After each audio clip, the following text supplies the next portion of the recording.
has the right of censure, while the candidates and catechumens who have been going through a process to enter the full initiation to the Catholic Church.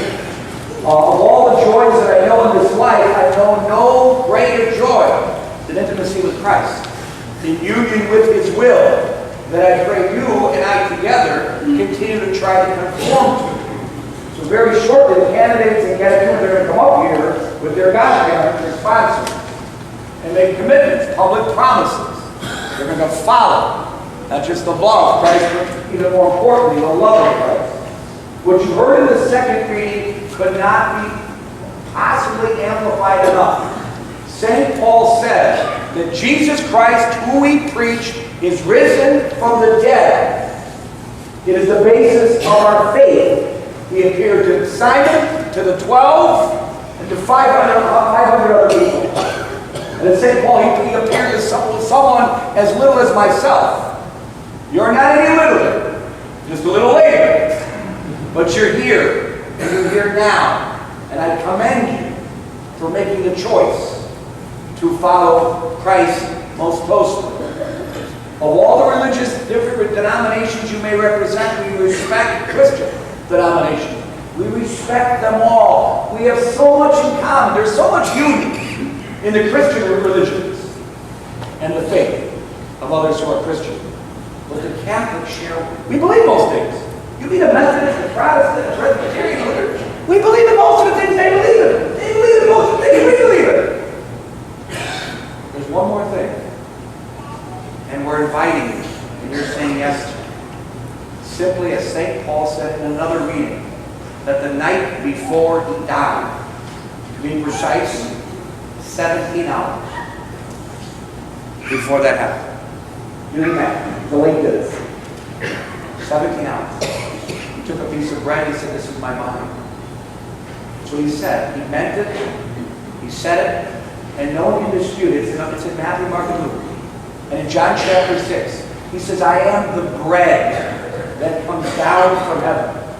If you eat this bread and you die, you will live forever.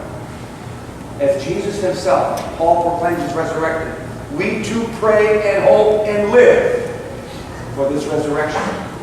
It's the deepest part of our faith. So, as we, as a parish, incorporate you into the fullest communion, which is the Holy Eucharist, I'd like to ask Dawn to come up here and begin our rite of assent.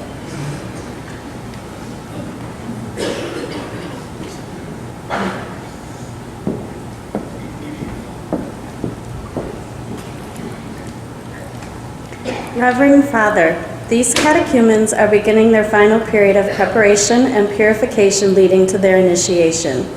They have found strength in God's grace and support in our community's prayers and example.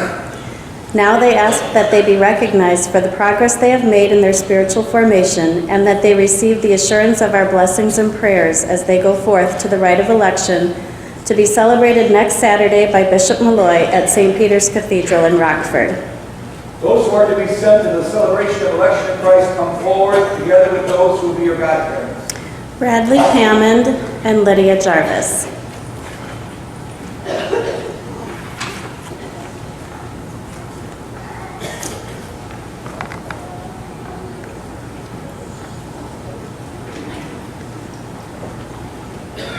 My dear friends, these catechumens, my dear friends, these catechumens who have been prepared for the sacraments of initiation, hope they will be found ready to participate in the rite of election and be chosen in Christ for the Easter sacraments.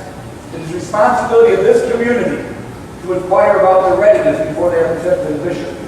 I turn to you, godparents, for your testimony about these candidates.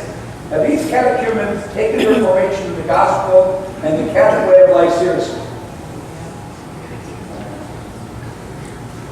Have they given evidence of their conversion by the example of their lives? You judge them ready to be presented to the bishop for the rite of election. At this time, I would ask the entire assembly to express its approval of these catechumens with applause.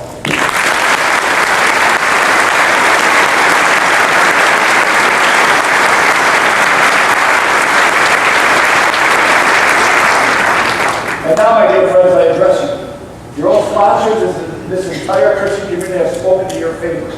The church, in the name of Christ, accepts your testimony and sends you to Bishop David Malloy, who will exhort you to live in deeper conformity to the life of Christ, and we all hope to share with one day with you the gift of the Holy Spirit.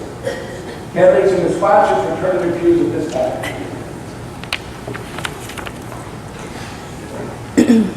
Reverend Father, I now present to you the candidates who are beginning their final preparation for the sacraments of confirmation and Eucharist and reception into the full communion of the Catholic Church. They have found strength in God's grace and support in our community's prayers and example. Now they ask that they be recognized for the progress they have made in their spiritual formation and that they receive the assurance of our blessings and prayers as they go forth for recognition by Bishop Malloy next Saturday at St. Peter's Cathedral in Rockford. Those who are to be recognized come forward together with their sponsors. Garrett Anderson, Stacy Benitez, Taylor Brown, Nathan Brugger, Brian Congini, Quinton Conrad, Atzimba Idiakis, Mark Ludwig, Mark Mueller, Kazimir Plunzinski.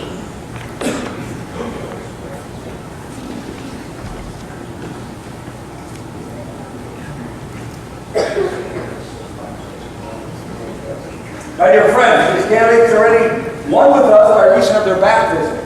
In Christ, they're asked to be able to participate fully in the sacramental life of the Catholic Church. Those who know them have judged them to be sincere in their desires.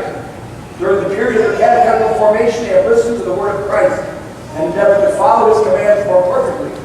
They have shared their company with Christian brothers and sisters in this community and joined them with their prayer. I also want to include they haven't put up with all this time. And so, I announce to all of you here that our community supports these candidates in their desire. Therefore, I ask their sponsors to state their opinion once again so that all of you may hear.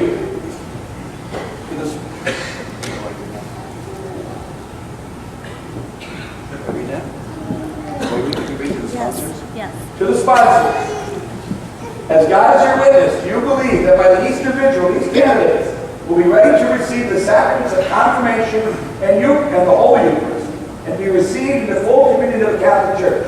Is that your final answer? At this time, I would ask the entire assembly to express its approval of these candidates by applause.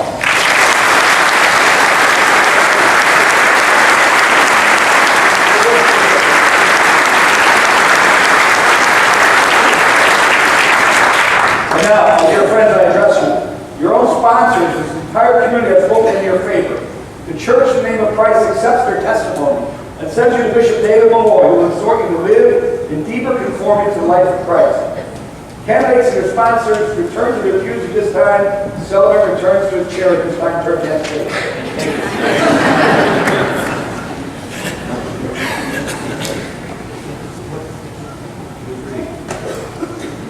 Let us stand. I choose the, that's fine. I choose the Magnificat. You can Google it. It offers meditations. This was a couple days ago by a person who's blessed, who's not yet a saint. So I forget her name. I'm not worried about copyright infringement laws since she's in heaven or traveling there. I want you to hear this, as you could, as we begin Ash Wednesday on Wednesday. Close your eyes. This is a communion meditation. To pray is to believe in and worship God and to acknowledge that our existence has a supernatural goal and that we have not only a bodily but a spiritual life. We put God first, others before ourselves, and ourselves before worldly things, before all that is transitory and that is not as valuable as our immortal souls. To pray is to live in constant calm, strong and lasting union with God, to look at everything from God's point of view, and to be so peacefully anchored in eternity that annoyances, unavoided struggles, tragedy, and continual activity have no ability to disturb us or to drag us down.